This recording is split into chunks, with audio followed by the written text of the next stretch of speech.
অর্থ ও আস্থা বিল, জাতীয় নিরাপত্তা ও সংবিধান সংশ্লিষ্ট বিষয় ছাড়া সংসদ সদস্যরা স্বাধীনভাবে তাদের মতামত দিতে পারবে এমন সুপারিশ বিএনপির। এছাড়া দুইবারের বেশি প্রধানমন্ত্রী না হবার বিষয়টি বাধ্যতামূলক না রেখে উন্মুক্ত রাখতে চায় দলটি। নেতারা বলছেন, তত্ত্বাবধায়ক সরকার ছাড়া অবাধ সুষ্ঠু নির্বাচন সম্ভব নয়।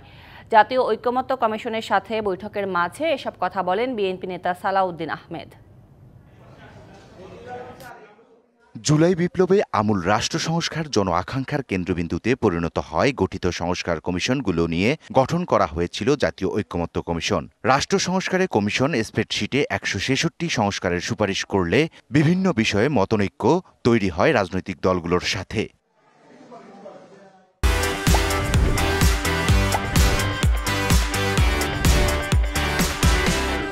দেশের অন্যতম প্রধান রাজনৈতিক দল বিএনপির সাথে সংবিধান, নির্বাচন কমিশনের মতো ৫টি সংস্কার কমিশনের প্রস্তাবনা বিষয়ে ভিন্ন মত নিয়ে ঐক্যমত্যে পৌঁছানোর লক্ষ্যে গত সপ্তাহে প্রথমবারের মতো বৈঠক হয় বিএনপির। সেসব নিয়ে দ্বিতীয় দফার আলোচনা করতে সকালে জাতীয় সংসদ ভবনের এলডি হলে ঐক্যমত্য কমিশনের সাথে বৈঠকে বসেছে বিএনপির প্রতিনিধি দল।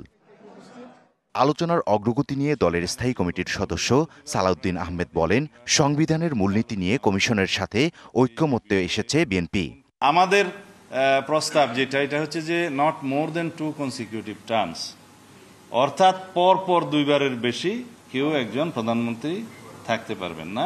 তার মানে দাঁড়াচ্ছে, যদি দুইবারের পর একবার গ্যাপ হয়, তার পরবর্তীকালে যদি জনগণ নির্বাচন করে সেই পার্টিকে মেজরিটি পার্টি হিসেবে, সেই পার্টি যদি ডিসাইড করে, তাহলে সেই একই ব্যক্তি প্রধানমন্ত্রী হতেও পারেন। আরও জানান, নির্বাচনে প্রার্থীর বয়স ন্যূনতম ২১ করার পক্ষেও নয় তার দল। ন্যূনতম বয়স ২১-এর ক্ষেত্রে আমরা দ্বিমত। আমরা 4টা বিষয় উল্লেখ করেছি: অর্থ বিল, সংবিধান সংশোধনী বিল, আস্থা ভোট এবং রাষ্ট্রীয় নিরাপত্তার প্রশ্ন। এই 4টা বিষয় বাদে সংসদ সদস্যরা স্বাধীনভাবে তাদের বক্তব্য এবং ভোট প্রদান করতে পারবে, তাতে সংসদ সদস্য পদ বিলুপ্ত হবে না। বৃহত্তম জাতীয় স্বার্থে সংস্কার কাজের স্বচ্ছতা ও আন্তরিকতা নিয়ে ঐক্যমত্য কমিশনকে সহযোগিতা করছে বলেও জানায় দলটি। সংবিধানের ইকবাল অনিক, ডিবিসি নিউজ, ঢাকা।